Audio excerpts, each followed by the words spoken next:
Si pudieron por ahí la actividad que platicamos la semana pasada, más que actividad, por ahí había una pregunta que había que resolver.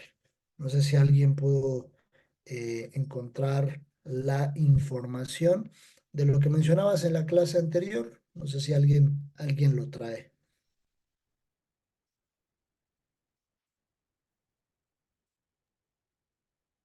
Alguien. No todos. No, nada más encontré que el alma en el cuerpo de un ser humano se pone desde el embrión. Ok, eso lo mencionó, pero ¿tiene alguna base bíblica o solamente encontró esa parte? Ay, no, nada más encontré esa parte. Ok, perfecto. Muchas gracias, mi hermana.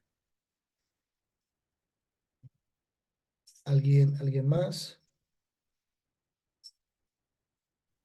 Estamos hablando del alma humana, profesor. Sí, de acuerdo a la charla que tuvimos en la clase anterior. Sí se acuerdan, ¿verdad? No vaya Sí, yo estar preguntando aquí. no estoy preguntando porque como acabo de entrar, Ya. Sí, de la actividad que mencionamos la clase anterior, que es su importante. pregunta, su pregunta fue, ¿el alma ya existía antes de que nuestro cuerpo físico existiera? Ajá, ¿O en qué exactamente. momento surge el alma? Es correcto, justo. Sí, bueno, recordando un poquito y eh, esto lo vimos en la materia de antropología. ¿Ok? Eh, eh, el- dice, bueno, lo que yo investigué, ¿verdad? Recordando un poquito y checando los apuntes, Ujú. dice, el alma es el momento de la concepción. El alma es la combinación creativa del cuerpo y del espíritu por Dios. Y eso lo estamos viendo pues en Génesis 2:7. El alma humana forma parte de la sustancia inmaterial del ser, del hombre. Procede de Dios, Mateo 10:28. Exacto. Debe su existencia el hálito sobrenatural del Espíritu de Dios. El alma humana es principio vivificante que anima al cuerpo, guiada por Dios cuando es formado su cuerpo en la concepción y es el centro de nuestra personalidad e individualidad. Teóricamente el alma y el espíritu son diferentes, pero en la práctica se relacionan tan íntimamente que es imposible separarlas o decir hasta dónde llega uno o dónde llega el otro. Ok. La palabra de Dios incluso llega a relacionar las mismas actividades o emociones de las almas. Eh, Antes de checar eso, este, sufrí mucho, así, sufrí mucho porque estoy investigando lo que es en el diccionario.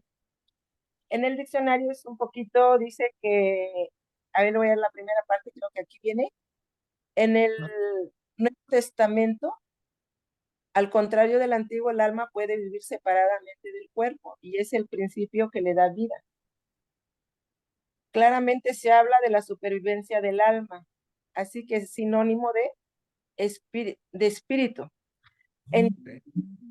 es sinónimo de espíritu el alma porque es dada en el momento de la concepción, pues entonces el alma nunca estuvo en el cielo, porque es en el momento en que nos dan vida, es el alma, ¿verdad?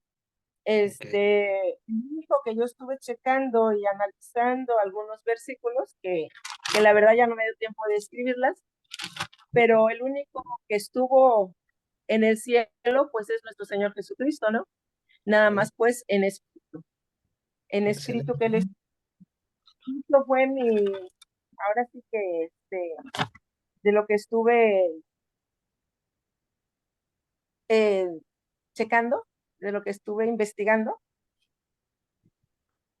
y pues creo que es esto, porque pues ya es mucho, pues de hecho es más, pues la muerte física y todo eso, ¿verdad? ¿Dónde se va el alma? Pero en sí, pues por la pregunta que usted nos hizo, pues no, el alma no ha estado en el cielo, porque si es criada el espíritu en el momento de la concepción, es, ya no me acuerdo lo que dice, pero es en el momento en que el alma, ¿verdad? Es que anima el cuerpo. Bueno, hasta ahí Muy es mi bien. participación. Gracias, mi hermana Florina. Le dio unos puntos muy específicos. Nomás hay algo clave que hizo falta en toda la reflexión, que ahorita lo vamos a ver, pero de eso se trata, por supuesto, venimos a aprender. Pero antes quería ver yo que podíamos tener las bases si alguien podía encontrarlo, pero muy bien, el resumen es muy bueno, la conclusión es muy buena, nomás hay que tener el versículo claro y ahorita yo se los voy a proporcionar, pero para mí era importante que lo estudiáramos. Gracias, mi hermana Florina, excelente, excelente resumen. ¿Alguien más? ¿Alguien más que haya tenido la información? ¿Alguien más? ¿Alguien que diga yo?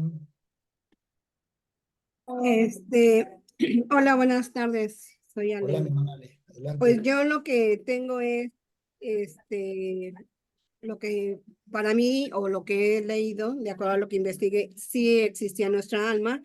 Y dice, antes de nacer vivías con Dios, tu Padre Celestial.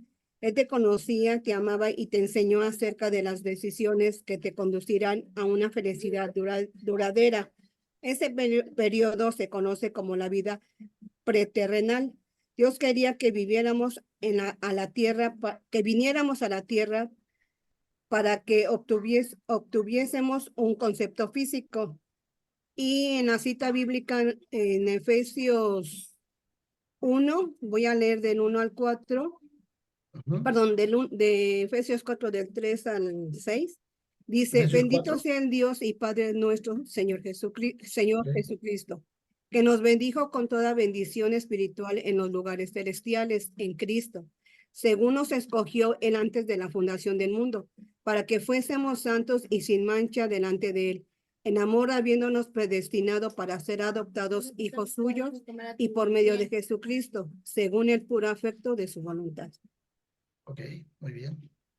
¿Ese fue Efesios qué me dijo? Mi hermana Leida. Ya está en mute. Efesios, perdón, 1, perdón, es al revés. Es 1 Efesios 1. del 3 al 5. Ok, Perdón.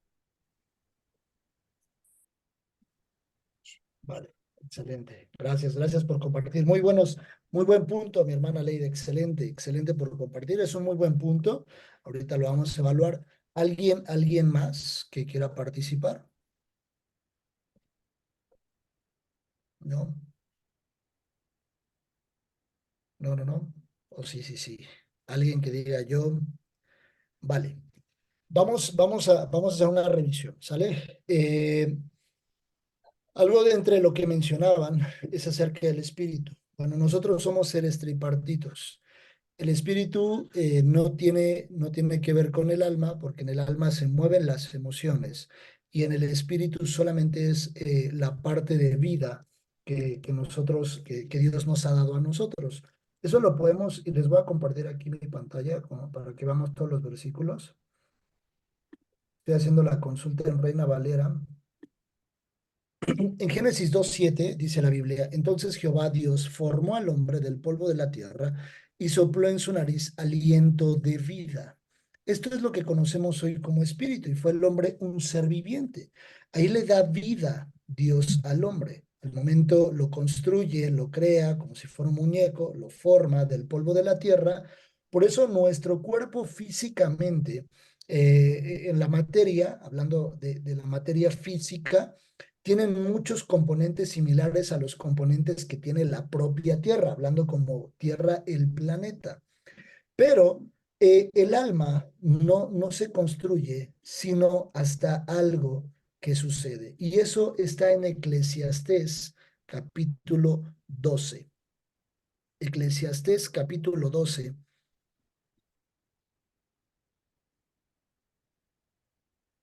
Sí, de Perdonen. hecho, aquí lo tengo en Eclesiastés, Espérame, capítulo 12. tantito nada más.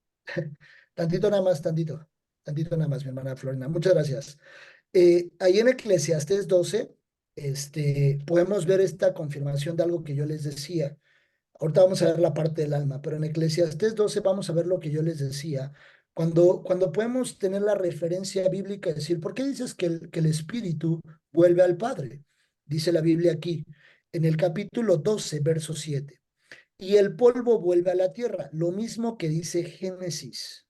cuando dice que del polvo, o sea, que en polvo eres y en polvo te convertirás, cuando viene el juicio, dice, y el polvo vuelve a la tierra como era, hablando del cuerpo físicamente, y el espíritu vuelva a Dios que lo dio. Por eso en Génesis, cuando dice que Él da el aliento de vida, acá interpretamos lo que dice, y el espíritu vuelve a Dios que lo dio, lo que le dio vida. Pero si nosotros nos vamos a Eclesiastés 3, capítulo 3, versículo a partir del versículo 11, dice la Biblia en Eclesiastés 3, versículo 11, todo lo hizo hermoso en su tiempo y ha puesto eternidad en el corazón de ellos, sin que alcance el hombre a entender la obra que ha hecho desde el principio hasta el fin. Cuando dice, y ha puesto eternidad en el corazón de ellos, por ahí mencionaban algo que yo, por ejemplo, por eso les decía, nomás les faltó el versículo, porque la idea conceptual se tiene. No existe un alma hasta que empiece el primer latir del corazón. En el primer latir del corazón de un bebé, de un embrión, ahí es justo donde se concibe el alma. Ahí empieza la función del alma. Ya cuando un bebé en el vientre ya tiene un primer latir, ya hay eternidad. ¿Eso qué quiere decir? Que si alguna persona, entrando a temas mucho más, no que tienen que ver con la materia, pero un poquito más prácticos, si alguna persona dice, bueno, perdiera un bebé en la concepción cuando está dentro del vientre por alguna desfortuna, alguna situación extraordinaria, y ya había corazón allí, ya había el corazón, ya había emitido su primer latido, ahí, en ese bebé, ya hay un alma y ya hay una eternidad. El alma empieza a entrar en función desde el corazón en su primer latir. El versículo que nos compartía mi hermana Leida, que por eso decía que es una muy buena aportación, dice, según nos escogió antes, en él antes de la fundación del mundo, pero no menciona acerca de una creación, no menciona acerca de que estuviéramos creados, preterrenales, porque entonces tendríamos que abrir la brecha en una teoría que no está escrito, sino que solamente es una teoría, una teoría de preexistencia. Y no hay una preexistencia porque la Biblia no habla de una preexistencia. Cuando dice, según nos escogió en él antes de la fundación del mundo, habla de que el hombre ya estaba en el corazón de Dios. Es decir, mi hermana Florina, mi hermano Marco, mi hermana Sayuri, nosotros ya estábamos en el corazón de Dios. Dios sabía que nosotros íbamos a llegar a la tierra. Que tal vez un 30 de mayo de 1988, ese día yo, Julio Zaragoza, iba a llegar a la tierra, iba a pisar a la tierra, pero mi alma ya previamente se había concebido. Y Él ya me había escogido con un propósito de reino en mi vida, pero no quiere decir que había una existencia previamente. Por eso es una bendición espiritual en Cristo. Bendito sea el Dios y Padre de nuestro Señor Jesucristo, que nos bendijo en toda bendición espiritual en los lugares celestiales en Cristo, según nos escogió Él antes de la fundación del mundo, para que fuésemos santos y sin mancha delante de Él. En el corazón de Dios ya estaba este tiempo. Él ya sabía que iba a llegar este tiempo. Él sabía que nos íbamos a equivocar y Él murió por nuestros pecados. Entonces, no nos vamos a meter en un entorno como para explicar todo eso porque no es el objetivo de la materia ni del tema, pero para mí es importante que sepamos estos rasgos, porque si nosotros hablamos de una eternidad del hombre en el alma, que hay una eternidad con Dios, tenemos que entender en qué momento entra en función el alma y en qué momento entra en función el espíritu. Como lo mencionaba, Génesis 2:7 dice, formó al hombre del polvo de la tierra y sopló en su nariz aliento de vida. Después Eclesiastés 12 dice, y el polvo vuelva a la tierra como era y el espíritu vuelva a Dios que lo dio. Y Eclesiastés 3:11 dice, todo lo hizo hermoso en su tiempo y ha puesto eternidad en el corazón de ellos. al momento de poner eternidad, que es justo el alma la que se debate en esa eternidad con Dios o fuera de Dios, justo el alma empieza a entrar en función desde que el corazón empieza a latir por primera vez. ¿Vale? Esos son los versículos. Eclesiastés 3:11, lo mencionaba aquí, Génesis 2:7, y tenemos Eclesiastés 12, verso 7. ¿Sale? Bien, pues igual, como estos puntos van a llegar a salir algunos otros en el camino de la materia, porque para mí es importante que conozcamos o que sepamos con la Biblia cómo poder identificar lo que estamos diciendo, ¿no? Que no solamente sea una ideología que yo estoy adoptando porque alguien me dijo que sucede. Por ejemplo, ¿cómo puedo creer yo en el sueño de los justos? Ah, ya vimos que Daniel, basado en la Biblia, dice que el cuerpo entrará en un sueño y que van a despertar unos para vida eterna y otros para confusión. Por eso hablábamos también de la hermenéutica, de una forma de estudiar a profundidad la Biblia. ¿Vale? ¿Dudas o comentarios? Digo, tampoco mi objetivo es convencerlos, ¿verdad? Solamente lo digo con la Biblia. Con la Biblia, de acuerdo a los versículos, a cómo está estructurado en la Biblia, es exactamente lo que nosotros trasladamos. Vale, vamos a empezar a ver el tabernáculo. Denme un segundo para conectar mi compu que se me está acabando la pila. Vamos a empezar a ver el tabernáculo. ¿Por qué es importante ver el tabernáculo en escatología? Ahorita vamos a ver un punto en un versículo. Hay algunas, digamos que algunas interpretaciones de parte de algunos teólogos donde no terminan por ponerse de acuerdo unos y otros. Y hay un templo que describe dentro de los profetas, en Ezequiel se describe un templo, pero podemos evaluar nosotros, o vamos a evaluar cuando veamos a este profeta, si en realidad es un templo físico o es un templo espiritual. ¿Qué es lo que dicen los teólogos alrededor de lo que podemos ver y entender a través de esa visión que Dios le da a este profeta y que este profeta escribe las características de ese templo?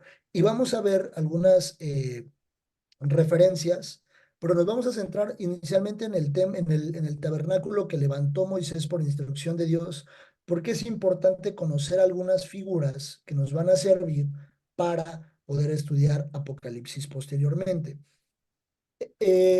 Tabernáculo. ¿Qué quiere decir tabernáculo? La palabra tabernáculo es muy sencilla la interpretación. Es una habitación o morada.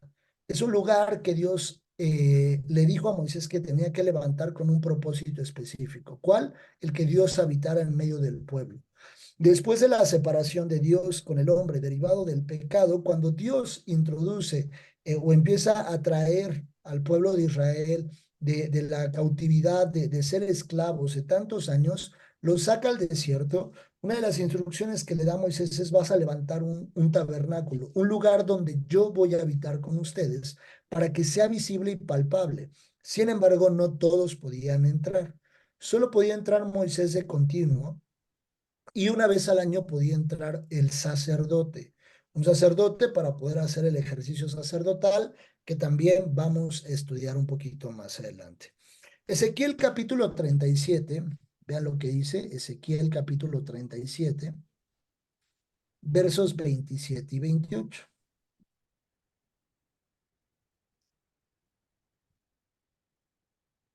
Dice: estará en medio de ellos mi tabernáculo, y seré a ellos por Dios, y ellos me serán por pueblo. Y sabrán las naciones que yo Jehová santifico a Israel, estando mi santuario en medio de ellos para siempre. Esta es la parte de lo que Dios le da a Ezequiel referente al templo que yo les mencionaba. Hay algunos teólogos, si ustedes van a Ezequiel 40, allá adelantito, el título de Ezequiel 40 dice la visión del templo. Lo vamos a estudiar después, pero solo como preámbulo. Entonces, algunos estudiosos dicen que el templo que le fue mencionado en una visión a Ezequiel es un templo real que va a estar en el cielo cuando nosotros lleguemos. Y toman también la referencia de lo que dice Apocalipsis 21. Veamos Apocalipsis 21. Voy a leer a partir del versículo 1. Dice Apocalipsis 21. Vi un cielo nuevo y una tierra nueva, porque el primer cielo y la primera tierra pasaron y el mar ya no existía más. Y yo, Juan, vi la santa ciudad, la nueva Jerusalén, descender del cielo, dispuesta como una esposa ataviada para su marido. Y oí una gran voz del cielo que decía: He aquí el tabernáculo de Dios con los hombres, y él morará con ellos, y ellos serán su pueblo, y Dios mismo estará con ellos como su Dios.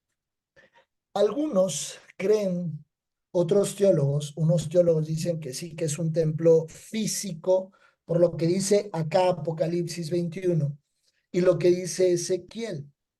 Cuando se ponen a evaluar muchas de las medidas, porque así como da el tabernáculo, da muchas medidas en Ezequiel, la Biblia, y Dios le empieza a instruir en esta visión a Ezequiel lo que tenía que hacer.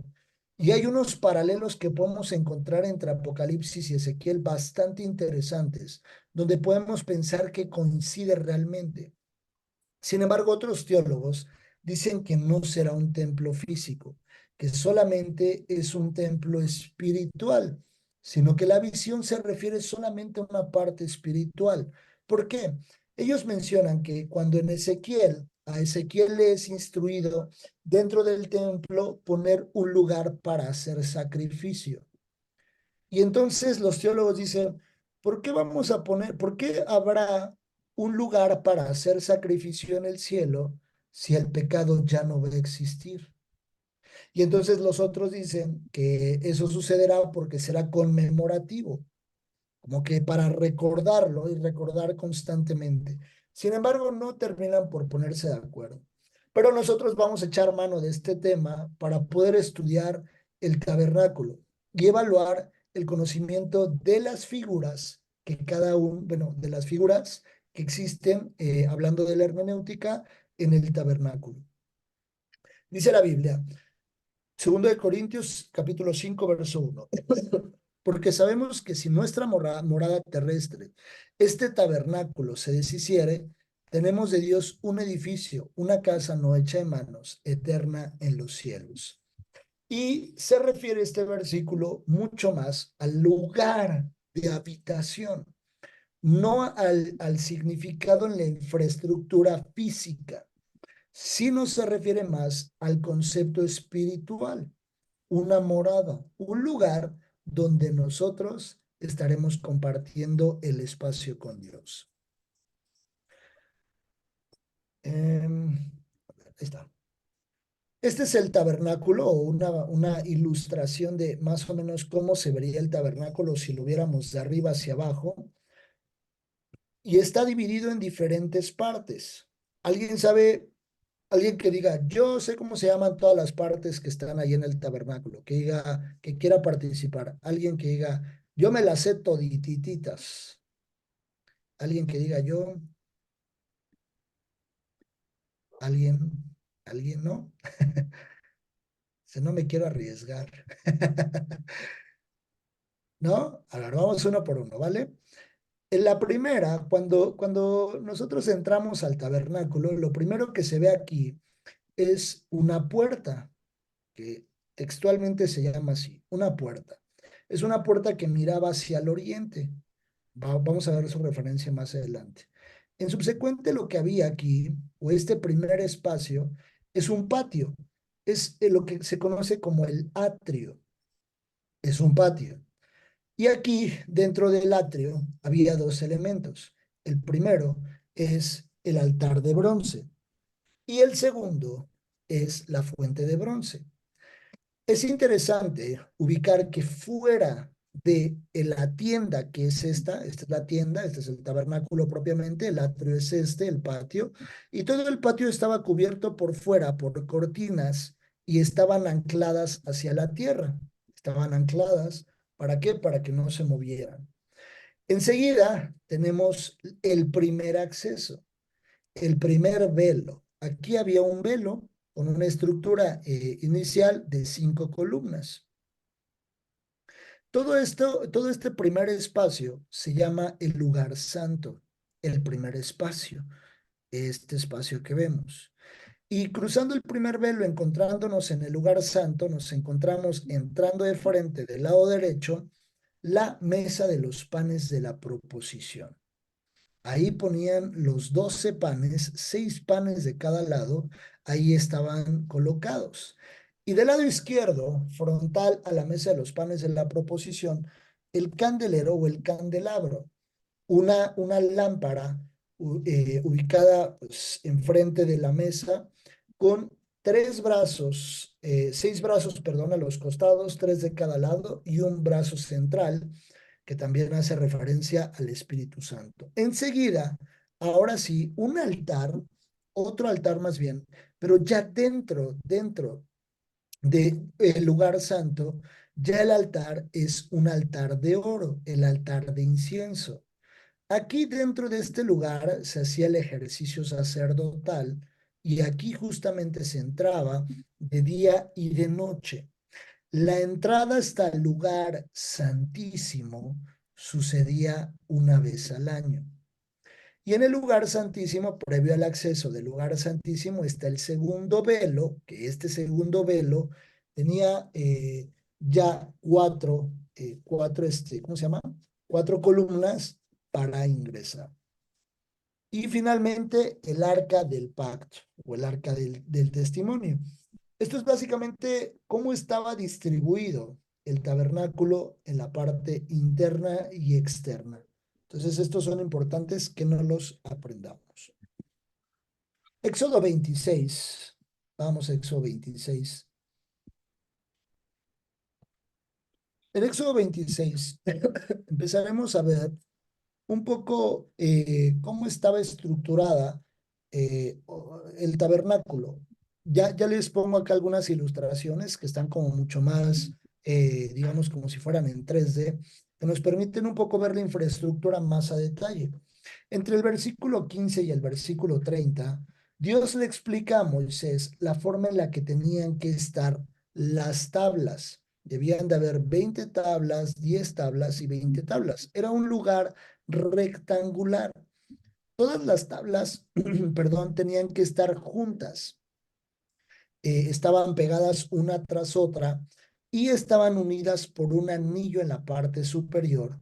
Y había barras, 5 barras, como se ilustra de este lado, 4 barras que cruzaban en la parte como externa y una barra que cruzaba en la parte frontal de las tablas para que éstas estuvieran unidas entre sí, unidas unas con otras. Y en la parte de abajo tenían unas basas de bronce. Todas estas maderas, o todas estas tablas más bien, estas tablas estaban o debían estar hechas de madera de acacia, una madera muy común en ese tiempo, pero muy cuidadosa. La madera de acacia estaba, bueno, más bien las tablas estaban formadas de madera y estaban cubiertas de oro. Todo lo que había dentro de la tienda estaba cubierto de oro. Algo que es sumamente importante conocer es la madera de acacia hace referencia a la humanidad de Jesús. ¿Por qué hace referencia a la humanidad de Jesús? Porque es un material, es un recurso natural de la tierra que tiene una referencia a la parte terrenal. Y el oro hace una referencia a toda la parte de la deidad de Jesús. Algo que hay que considerar, por ejemplo, es que estas basas que estaban hechas de plata hacen referencia al sacrificio de Jesús o al intercambio por el cual hizo Judas la vida de Jesús. ¿Cuántas monedas de plata fue que pidió este hombre por Jesús? ¿Quién nos dice? Ese sí se lo sabe. 30. 30, muy bien, excelente. 30 monedas de plata, que esa es exactamente la figura. Es una figura de redención, la plata en el Antiguo Testamento. Entonces, todo estaba hecho de oro, todo estaba hecho de madera, pero estaba cubierto de oro. Ustedes pueden leer Éxodo 26 del 15 al 30, prácticamente da las dimensiones, cómo debían estar colocadas las tablas en la parte lateral o en los laterales. En los cruces, aquí se alcanza a ver muy poquito, pero en los cruces estaba como que esquinado, habían unas tablas también esquinadas. Todo estaba perfectamente instituido por Dios y todo tenía una instrucción muy, muy clara de parte de Dios. Y enseguida iban a venir una cobertura. Este tabernáculo de manera rectangular debía tener una cobertura, no podía estar hueco en la parte de arriba. También sumado, perdónenme nada más para puntualizar, las basas estaban enterradas en la tierra. Recuerden que ellos estaban establecidos en desierto y entonces en el desierto pues puede haber mucho viento. Para que el tabernáculo no se cayera o estuviese firme, debía tener un muy buen cimiento. Existían 4 coberturas, o había más bien 4 coberturas, 4 cortinas, como se muestra en la ilustración un poquito más grande, 4 coberturas en la parte de arriba. La primera cobertura la podemos encontrar en Éxodo 26, verso 1. Y la primera cobertura hace referencia al lino.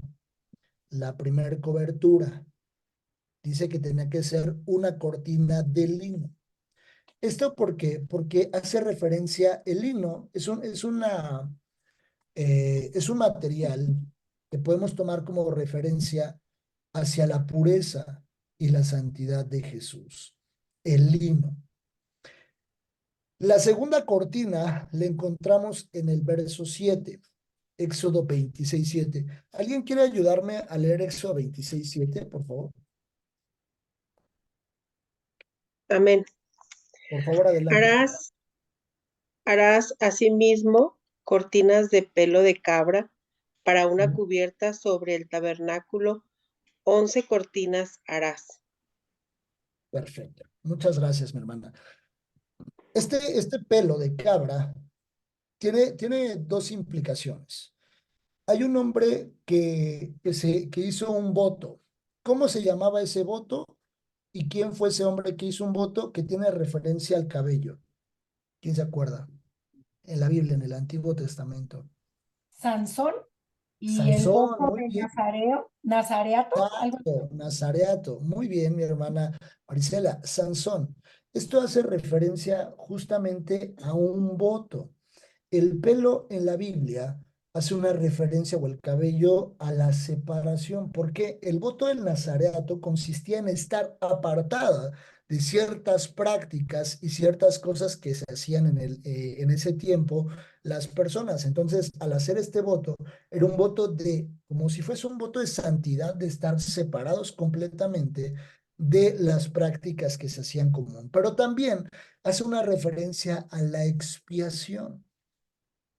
Expiación es un concepto que tenemos que tener muy claro. No lo voy a decir ahorita porque lo vamos a estudiar más adelante, pero me gustaría que fuésemos estudiando muy bien qué es expiación para tener un concepto muy, muy claro, no un concepto muy teológico, sino un concepto muy claro de qué es la expiación. Entonces, la cabra funcionaba para hacer el proceso de la expiación.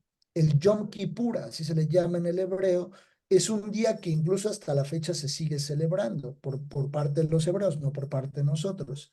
El día de la expiación utilizaban este tipo de animales para hacer ese proceso. Entonces, la cabra hace una referencia a la expiación y el pelo a separación. Todas estas figuras son importantes considerarlas dentro del tabernáculo. La siguiente cortina, porque eran 4 cortinas, está ahí mismo, en el mismo capítulo de Éxodo 26, verso 14. ¿Quién me ayuda? Éxodo 26, verso 14. Amén. Por favor. Dice, harás también a la tienda una cubierta de pieles de carneros teñidas de rojo y una cubierta de pieles de tejones encima. Ok, excelente. Muchas gracias, mi hermana.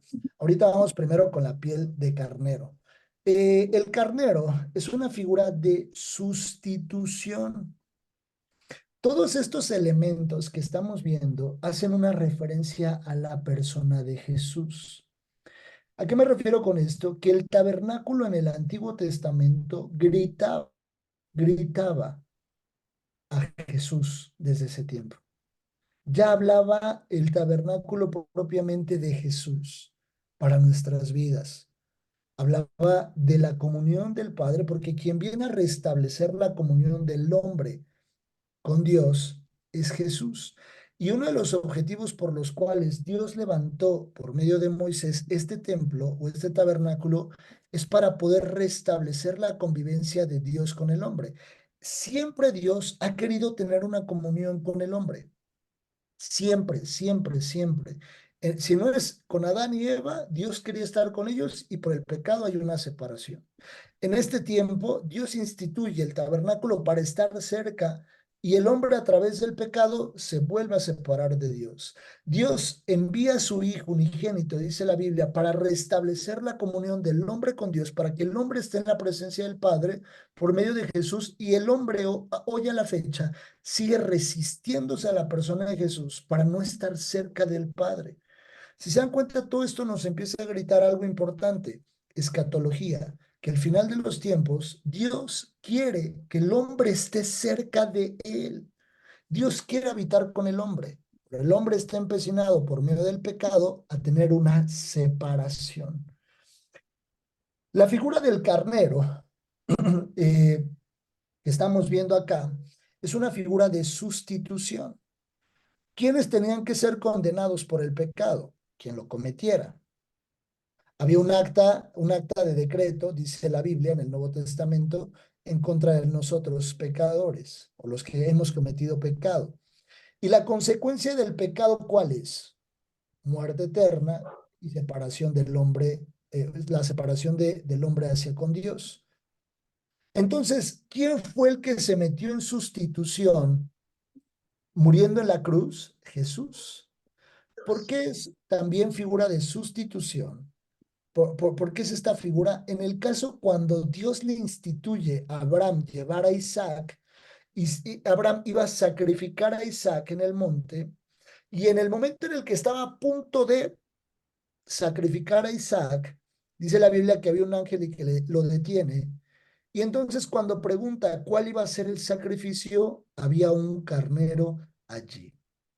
Es la figura de la sustitución. Y la piel de tejón, que es la última, es la que se veía, la visible. Ahorita leyó ahí mismo en el versículo 14, mi hermana Marisela, la piel de tejón era una piel oscura, un poco desagradable, en realidad no era tan atractiva. Posiblemente podríamos decir, oye, ¿por qué Dios no puso el lino hasta el último para que se viera más bonito? Porque justamente así funciona el Evangelio. El Evangelio, a veces cuando nosotros estamos por acercarnos, cuando alguien nos comparte de Dios, nos dice, mira, ven, conoce a Jesús, conoce a Dios, arrepiéntete de la situación que estás pasando, hay una renuencia, hay un rechazo, como que no lo vemos tan atractivo, no lo vemos tan agradable. Algunos teólogos dicen que Isaías 53:2, ¿quién me ayuda a leer Isaías 53:2, por favor? Que en Isaías 53:2 hace referencia a esta piel de tejón, porque dicen que no es algo comprobado, porque en realidad no existe ningún retrato fiel, ninguna foto. Todo lo que hoy conocemos como pinturas acerca de cómo era la persona de Jesús, en realidad no hay un retrato que nos hable realmente de cómo era Jesús. Pero algunos teólogos echan mano de este versículo. Adelante, mi hermana Florina, por favor. 53. 53:2.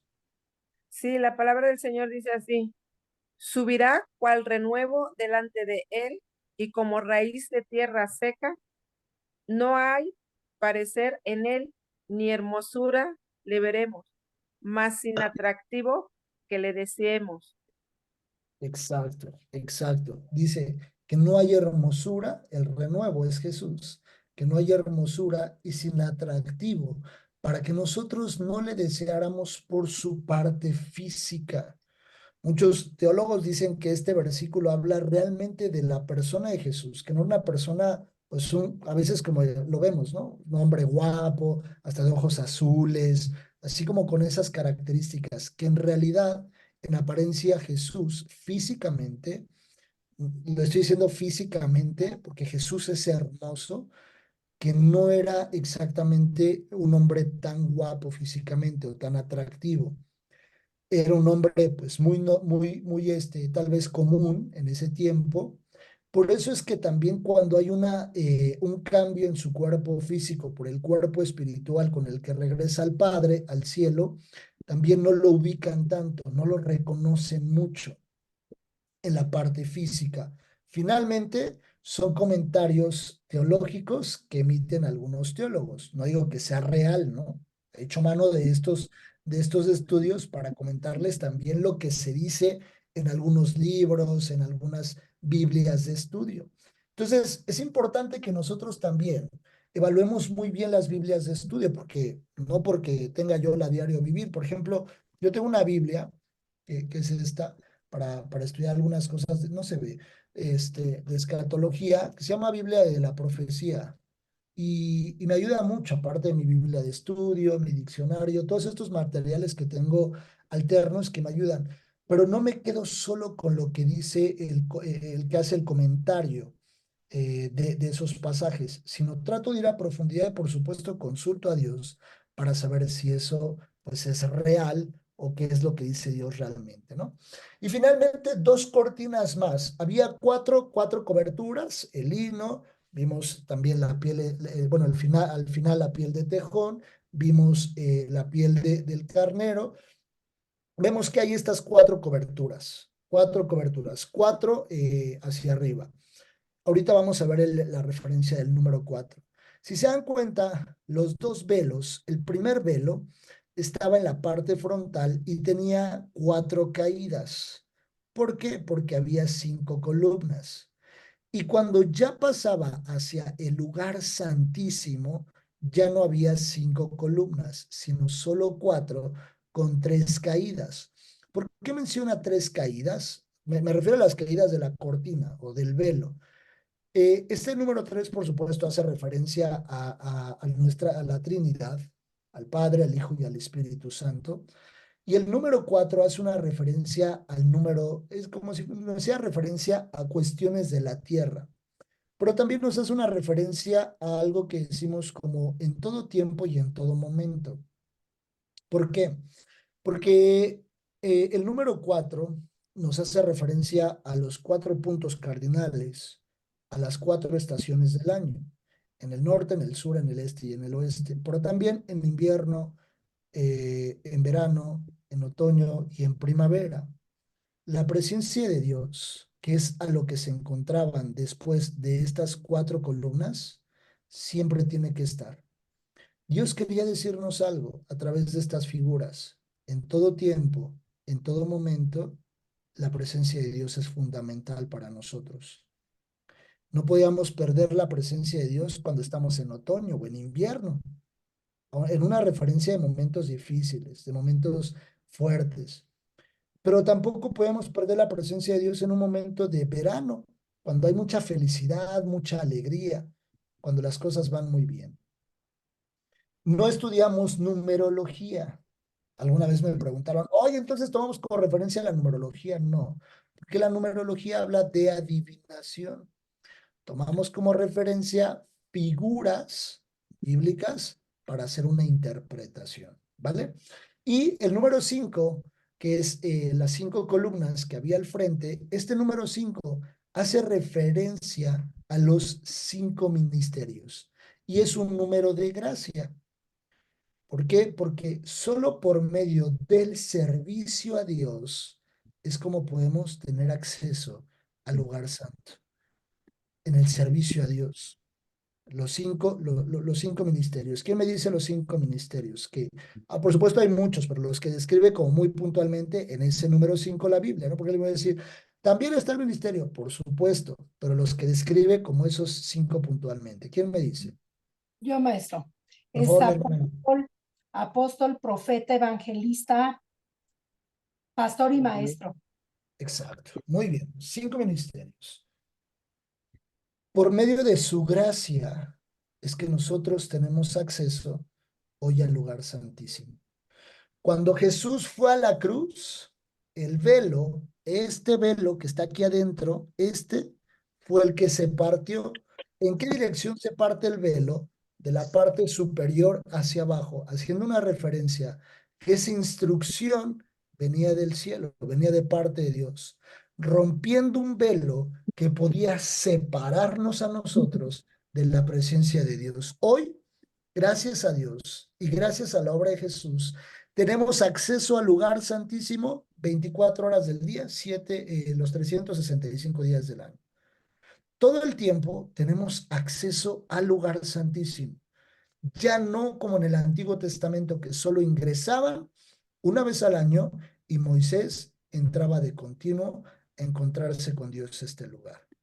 Por su gracia, hoy incluso alguien en pecado se puede acercar para ser redimido. No para burlarse de Dios, para ser redimido y ser transformado. Aquí solo llevamos la primera parte de la tienda, faltan los elementos, veremos cada uno de los elementos, tanto internos como externos, y veremos la función de aquellos que tenían que mover y hacer el movimiento del mobiliario. ¿Alguna duda o comentario? ¿Todo está claro hasta aquí? ¿Sí? ¿Todo bien? ¿Nos podría mandar las diapositivas, maestro, de las clases que hemos tenido? Por Sí, favor. con gusto.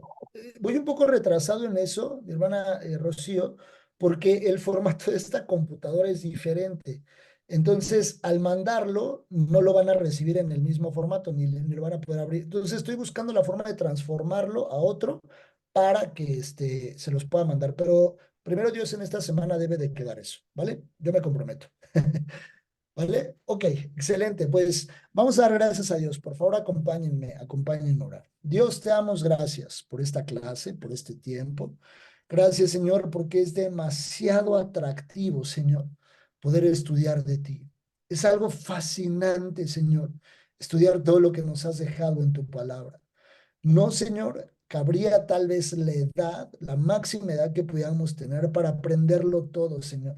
Pero te pedimos que día a día podamos disfrutar y deleitarnos aprendiendo más de ti.